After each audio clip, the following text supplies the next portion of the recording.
তিল বাটার পনির। তিল শরীরের জন্য ভীষণ উপকারী, এটা আমরা সবাই জানি। তার উপরে পনির, পুষ্টিতে ভরপুর ডিশ।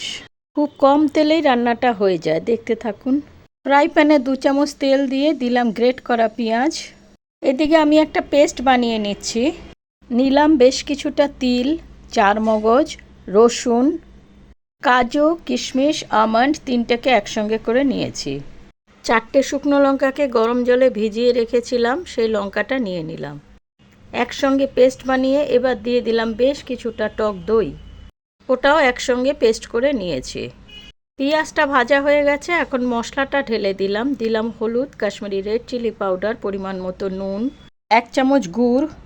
চিনির ডাব্বায় ছিল তো তাই কয়েক দানা চিনিও উঠে এসছে। সামান্য জল দিয়ে খুব ভালো করে এটাকে কষিয়ে নিতে হবে।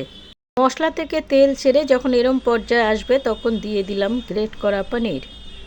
এবার সবগুলো উপকরণ খুব ভালো করে মিশিয়ে 1 কাপ জল দিয়ে দিয়েছি। দিলাম 1 চামচ বাটার। ভিডিওটি ভালো লাগলে লাইক, কমেন্ট, শেয়ার। প্লিজ চ্যানেলটি সাবস্ক্রাইব করে দেবেন। তৈরি হয়ে গেল তিল বাটার পনির।